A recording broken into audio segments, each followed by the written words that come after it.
नमस्कार दर्शक मित्रों, आप देख रहे हैं जीपीएमसी न्यूज़ 24/7 લાઈવ। ખેડા જિલ્લાના કપડવંજ શહેરમાં રેલવે અધિકારીશ્રીની વિઝિટમાં અનેક પ્રશ્નોની રજૂઆત। કપડવંજ શહેરના ઘણા વખતથી રેલવેની બાબતને લઈને દિનેશભાઈ શાહ સામાજિક સેવકની રજૂઆતો હતી, લેખિતમાં પણ રજૂઆતો કરવામાં આવતી હતી। એવી અનેક સમસ્યાને ધ્યાને લઈને આજરોજ કપડવંજ શહેરમાં રેલવે અધિકારી ડીઆરએમ સાહેબ સાથે અન્ય પદાધિકારી કપડવંજ રેલવે મથક પર વિઝિટે આવેલા હતા, જેઓનું આગમનને ધ્યાનમાં રાખીને કપડવંજ નગરના સૌ આગેવાનોએ ડીઆરએમ સાહેબ અને સાથે અન્ય પદાધિકારીઓનું કલગી આપીને સ્વાગત કર્યું હતું।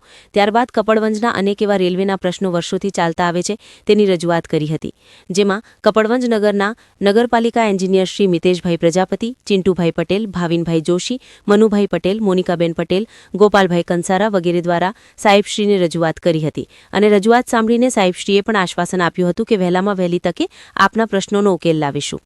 અને ત્યારબાદ કપડવંજના રેલવેની બાબતમાં રજૂઆત કરવા ગયેલા સૌ આગેવાનોએ વડીલ શ્રી દિનેશ કાકા ચોપડીઓવાળા હાલ મુંબઈ નિવાસી છે તેઓનું સૌ આગેવાનોએ આભાર માન્યો હતો, કારણ કે તેઓના માધ્યમથી જ આ જાણ થઈ હતી અને તેઓએ આ રજૂઆત થાય તેના માટે દરેક આગેવાનોને ટેલિફોનિક સૂચના આપી હતી કે આપ સૌ સાહેબશ્રીને રજૂઆત કરો, તેથી તેમનો પણ આભાર માન્યો હતો।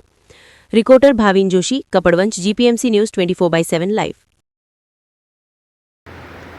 मैं स्टेशन मास्टर कपड़वंज ललन कुमार बोल रहा हूँ।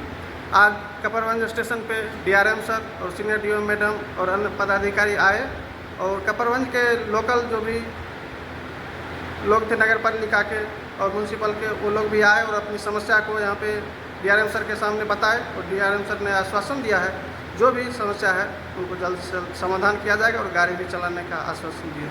धन्यवाद। તમારો પરિચय આપો। चिंटू पटेल, नगरपालिका सदस्य। अच्छा, आज रोज आप અહીંયા રજૂઆત કરવા આવ્યા હતા તે વિશેની જાણકારી આપો।